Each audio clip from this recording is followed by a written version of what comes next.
Hello everyone. आज मैं बात करूंगा मैक्सवेल इक्वेशंस की। कौन थे मैक्सवेल? इनका पूरा नाम था जेम्स क्लार्क मैक्सवेल और ये बहुत फेमस साइंटिस्ट हुए हैं 19वीं सेंचुरी के। जैसे हम जानते हैं कि अल्बर्ट आइंस्टाइन का नाम 20वीं सेंचुरी का एक बहुत महत्वपूर्ण थ्योरेटिकल फिजिसिस्ट के नाम से जाना जाता है। इस तरह से 19वीं सेंचुरी में जेसी मैक्सवेल का नाम जाना जाता है। ये सेम उस तरह से है जिस तरह से आपके गैलीलियो की डेथ होने के बाद न्यूटन का जन्म हुआ था, तो फिजिक्स को इस तरह से मेंटेन किया उन्होंने। अब मैं बात करूंगा बेसिक फंडामेंटल, जो कि 4 लॉ होते हैं फिजिक्स में।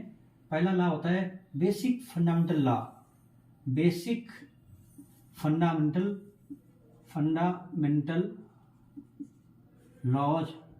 लॉज क्या होते हैं? That is 4, they are 4।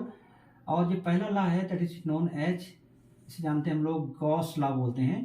Gauss law, Gauss's law in electric field. और ये लॉ क्या होता है? देखो, इसे बोलते हैं हम लोग simple integration of that close integral surface integral E dot D S और equal to summation, total charge included in that surface. This is known as equation 1. This is very famous law, Gauss law in electrostatics. जो second law होता है that is also known as Gauss law in magnetic field. Gauss law in magnetic field. अब magnetic field में ये law क्या होता है?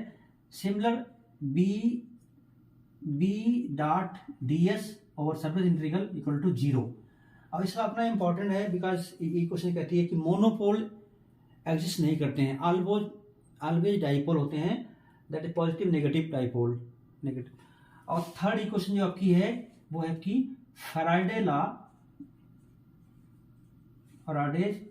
Law of EMI. EMI वो मतलब होता है इलेक्ट्रोमैग्नेटिक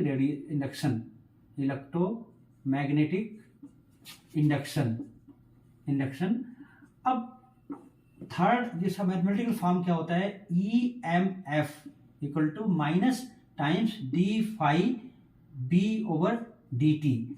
जो फाई भी है आपका, ये मैग्नेटिक फ्लक्स है, जस्ट लाइक इलेक्ट्रिक फ्लक्स होता है। और जो फोर्थ लॉ है आपका that is known as Ampere's law. और ये एम्पियर्स लॉ क्या होता है आपका mathematically? That is B dot D L, that is known as line integral बोलते हैं इसको हम लोग। और इसको बोलते हैं आगे म्यू नॉट आई। अब इन चारों लॉ में मैक्सवेल ने क्या किया? इस फोर्थ वाले में थोड़ा चेंज किया। वो चेंज क्या किया? उसने इसको चेंज किया, मॉडिफाई करके इसको बोल दिया mu naught I plus I D.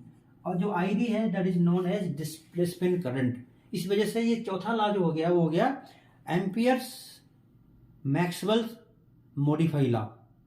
अब इन चारों लॉ के बेसिस पे मैक्सवेल ने इनको अगेन दोबारा मॉडिफाई किया।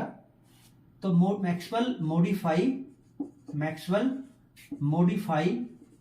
Modify these law in terms of divergence and curl. अब कर्ल और डाइवर्जेंस का अपना महत्वपूर्ण है। How lines are diverging, how the curl play important role.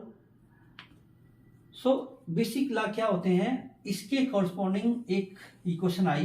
That equation जानते हैं हम लोग, del dot D equal to rho, या इसे बोलते हैं हम लोग कि डाइवर्जेंस शॉर्ट फॉर्म डी बोलते हैं, डी इक्वल टू रो। तो इक्वेशन 1 इसने कह दिया, this is called Maxwell equation. Okay.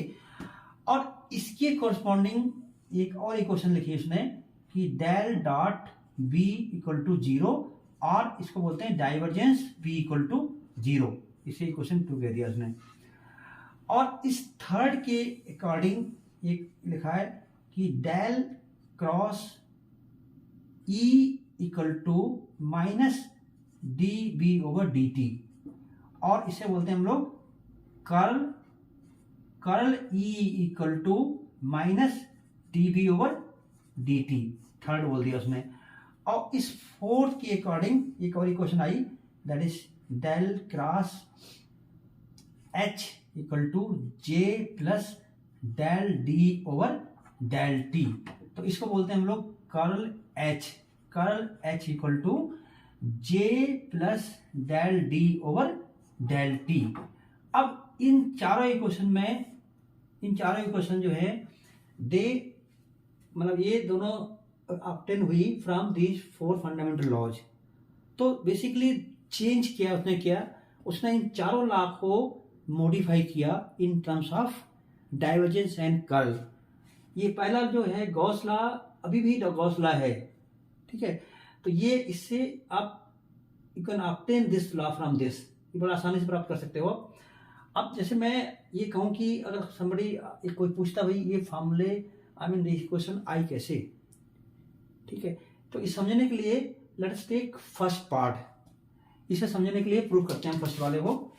तो इस फर्स्ट वाले का प्रूफ बड़ा आसान से प्रूफ होगा, बिकॉज आपको पता है कि जो पहला लॉ होता है that is known as Gauss law. तो प्रूफ जानने की कोशिश करते हैं कि प्रूफ क्या इसका है। Proof of first Maxwell equation है ना, जिसे बोलते हैं हम लोग del dot D equal to rho. ये कैसे आई इक्वेशन, इसे प्रूफ करना है हमें। तो इसे प्रूफ करने के लिए we start with the Gauss law. Gauss law क्या होता है इलेक्ट्रिक फील्ड में, गॉसेस लॉ से स्टार्ट करेंगे हम लोग। और ये लॉ जो होता है surface integral E dot D S equal to total charge include in that area that surface और upon epsilon naught. This is basic law that known as Gauss law in electrostatic. अब इसमें क्या करते हैं हम लोग, let us multiply this here.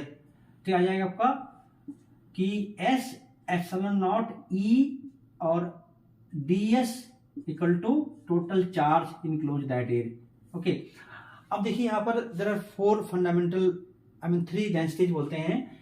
एक होता है लेमडा लीनियर चार्ज डेंसिटी, इसे बोलते हैं क्यू बाई एल बोलते हैं इसको। ओके, दूसरा होता है sigma Q by area D S बोलते हैं उसको। और थर्ड होता है rho equal to volume charge density Q by D B.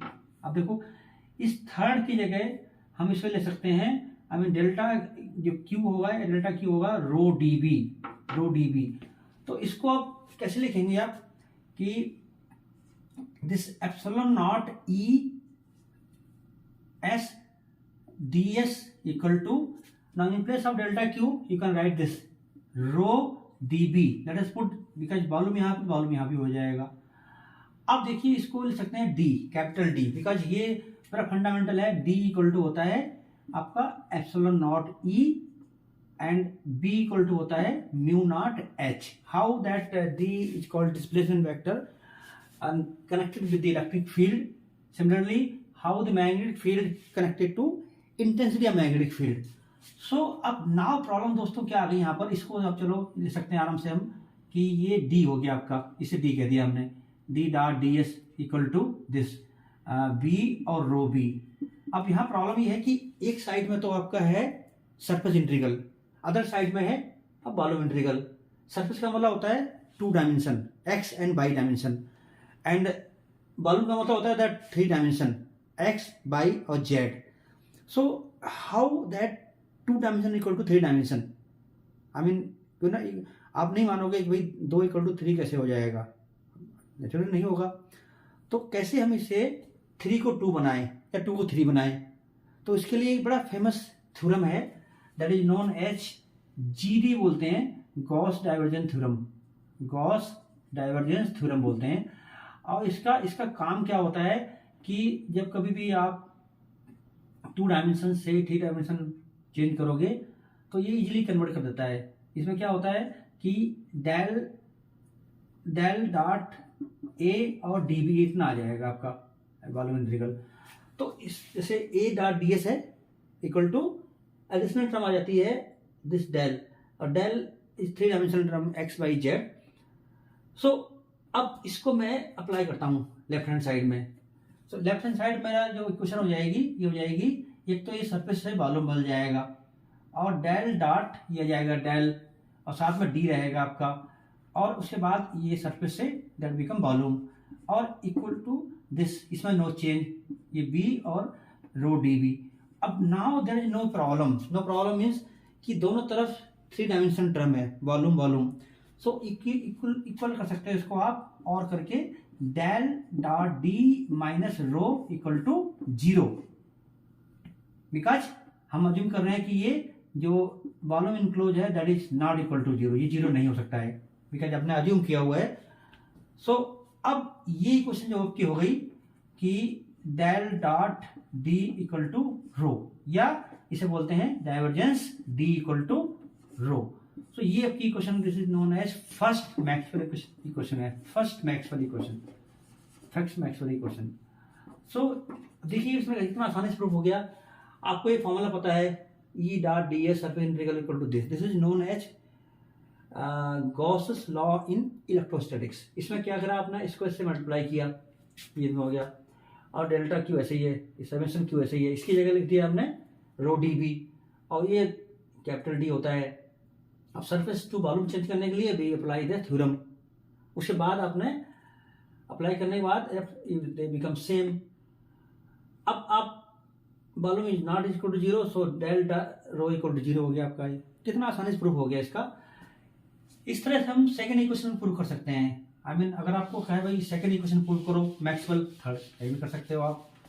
तो सेकंड इक्वेशन का प्रूव करने के लिए सेकंड इक्वेशन क्या आपकी है कि del dot B equal to 0 और divergence B equal to 0। So इसके लिए we will take Gauss's law in magnetic field. तो मैग्नेटिक फील्ड में ये लॉ क्या होगा, देखो समझो उसको। ये होता है कि surface integral B dot D S equal to 0। Okay, अब इसमें क्या है कि we can apply Gauss divergence theorem.